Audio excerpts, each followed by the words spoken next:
KaraokeBooks. The Adventures of Ferdinand, Count Fathom. Tobias Smollett. Audiobook. Chapter 37. Fresh cause for exerting his equanimity and fortitude.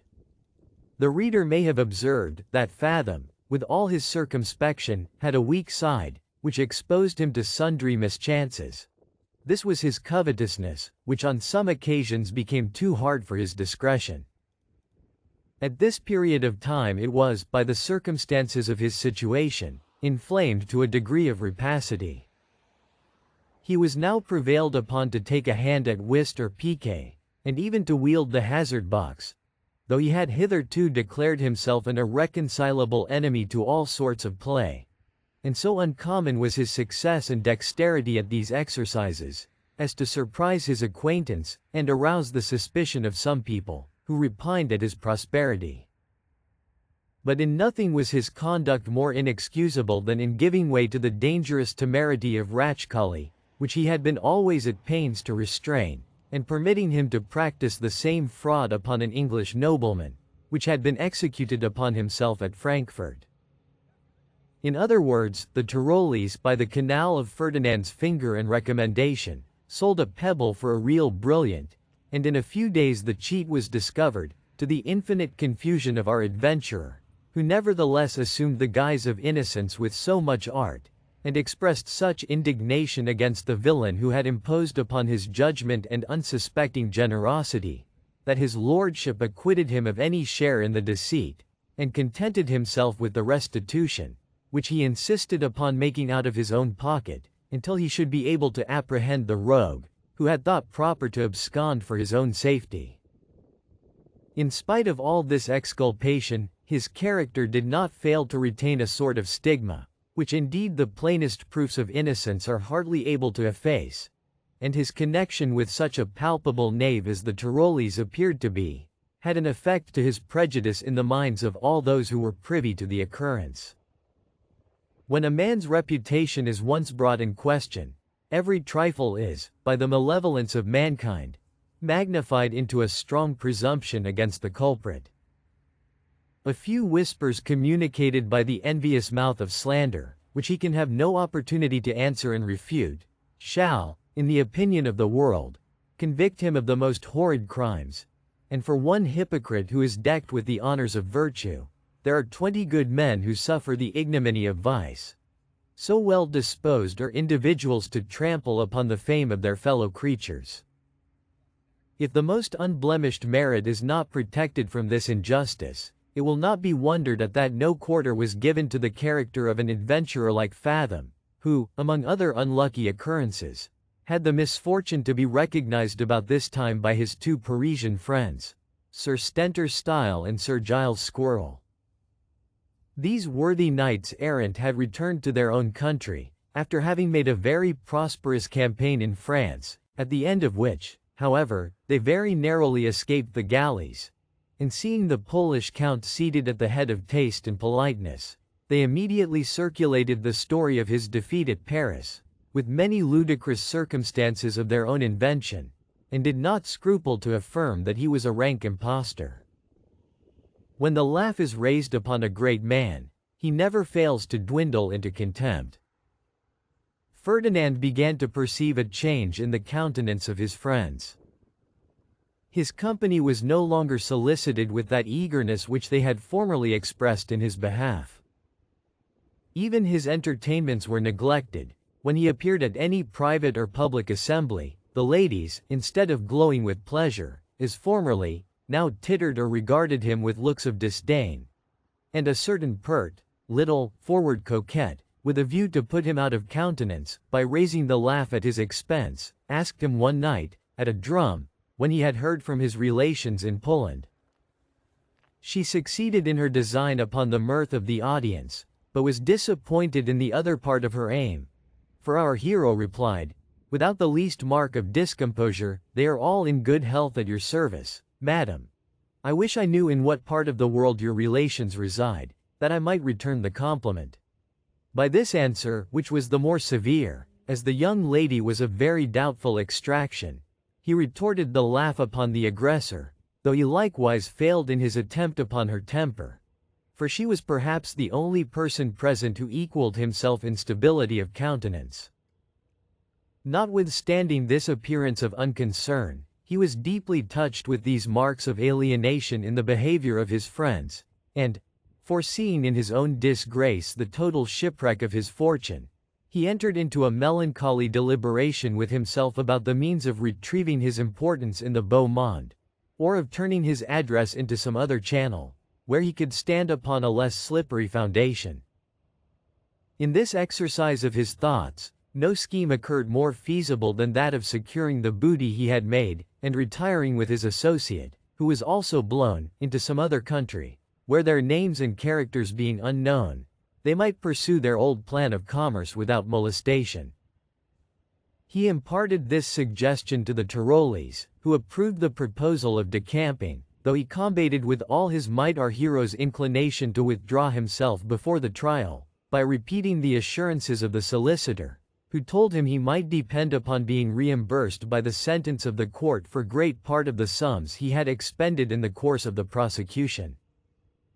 Fathom suffered himself to be persuaded by these arguments, supported with the desire of making an honorable retreat, and, waiting patiently for the day of trouble, discharged his sureties by a personal appearance in court. Yet this was not the only score he discharged that morning. The solicitor presented his own bill before they set out for Westminster Hall, and gave the Count to understand that it was the custom, from time immemorial, for the client to clear with his attorney before trial. Ferdinand had nothing to object against this established rule, though he looked upon it as a bad omen, in spite of all the solicitor's confidence and protestations. And he was not a little confounded, when, looking into the contents, he found himself charged with 350 attendances. He knew it was not his interest to disoblige his lawyer at such a juncture.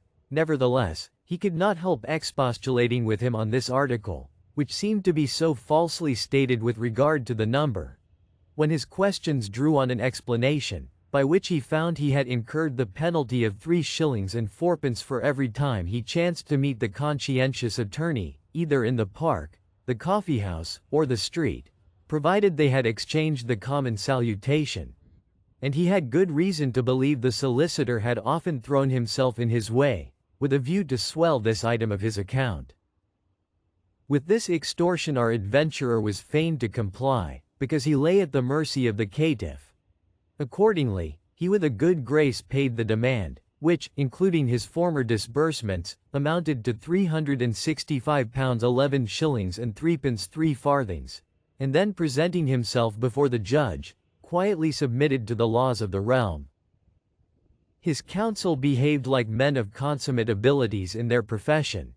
They exerted themselves with equal industry, eloquence, and erudition, in their endeavors to perplex the truth, browbeat the evidence, puzzle the judge, and mislead the jury. But the defendant found himself fully disappointed in the deposition of Trapwell's journeyman, whom the solicitor pretended to have converted to his interest. This witness, as the attorney afterwards declared, played booty, and the facts came out so clear, that Ferdinand Count Fathom was convicted of criminal conversation with the plaintiff's wife, and cast in £1,500, under the denomination of damages. He was not so much surprised as afflicted at this decision, because he saw it gradually approaching from the examination of the first evidence. His thoughts were now employed in casting about for some method of deliverance from the snare in which he found himself entangled. To escape, he foresaw it would be impracticable, as Trapwell would undoubtedly be prepared for arresting him before he could quit Westminster Hall. He was too well acquainted with Ratchcolly's principles to expect any assistance from that quarter in money matters, and he was utterly averse to the payment of the sum awarded against him, which would have exhausted his whole fortune. He therefore resolved to try the friendship of some persons of fashion, with whom he had maintained an intimacy of correspondence. Should they fail him in the day of his necessity, he proposed to have recourse to his former sureties, one of whom he meant to bilk, while the other might accompany him in his retreat.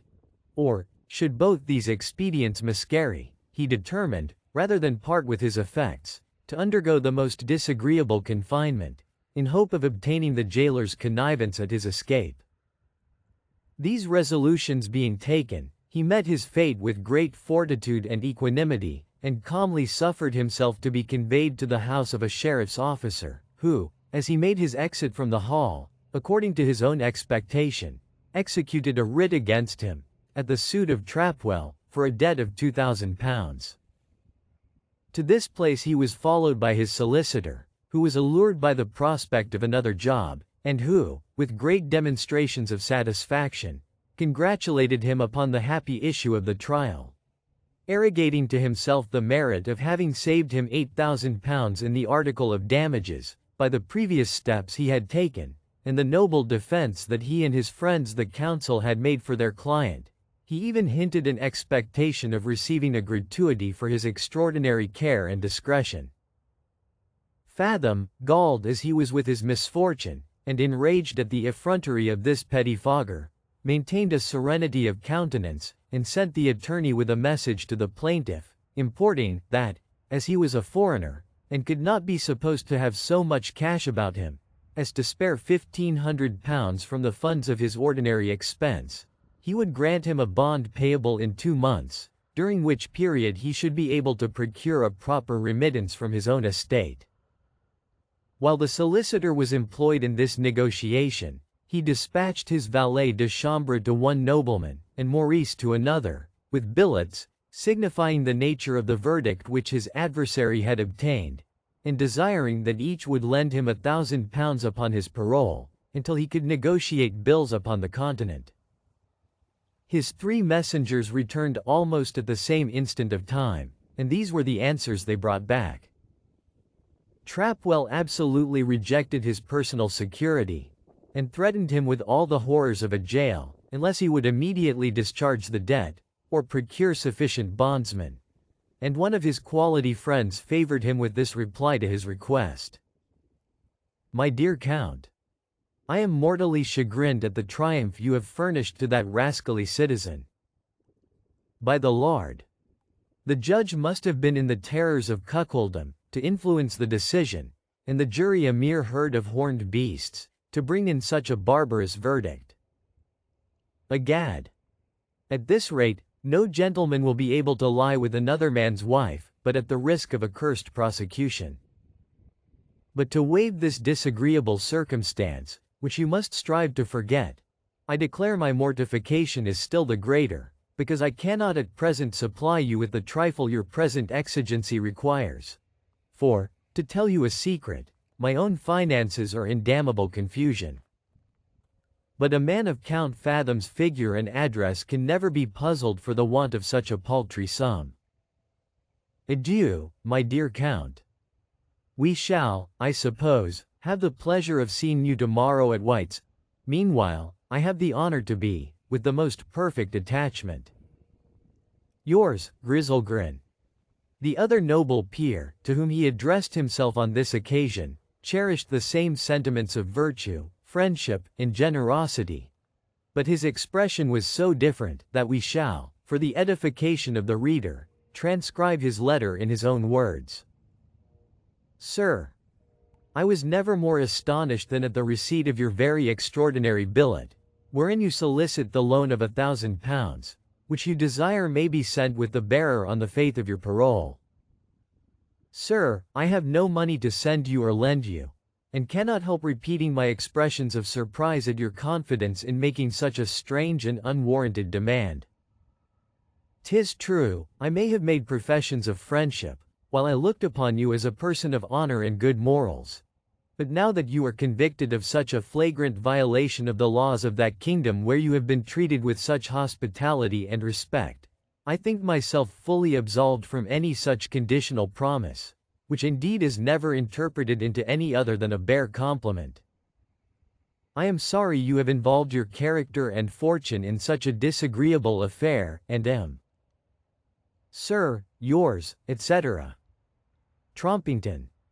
Ferdinand was not such a novice in the world as to be disappointed at these repulses, especially as he had laid very little stress upon the application, which was made by way of an experiment upon the gratitude or caprice of those two noblemen, whom he had actually more than once obliged with the same sort of assistance which he now solicited, though not to such a considerable amount.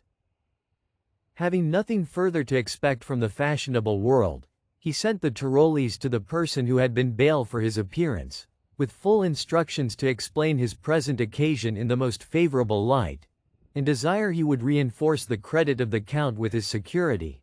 But that gentleman, though he placed the most perfect confidence on the honor of our hero, and would have willingly entered into bonds again for his personal appearance, was not quite so well satisfied of his circumstances, as to become liable for the payment of £2,000, an expense which, in his opinion, the finances of no foreign count were able to defray. He therefore lent a deaf ear to the most pressing remonstrances of the ambassador, who had recourse to several other merchants, with the same bad success, so that the prisoner, despairing of bail, endeavored to persuade Ratchcali that it would be his interest to contribute £1,000 towards his discharge, that he might be enabled to quit England with a good grace, and execute his part of the plan they had projected. So powerful was his eloquence on the occasion, and such strength of argument did he use, that even the Tyrolees seemed convinced, though reluctantly, and agreed to advance the necessary sum upon the bond and judgment of our adventurer, who, being disabled from transacting his own affairs in person, was obliged to entrust Ratchcali with his keys, papers, and power of attorney, under the check and inspection of his faithful Maurice and the solicitor, whose fidelity he bespoke with the promise of an ample recompense. If you liked what you heard, please subscribe to the channel.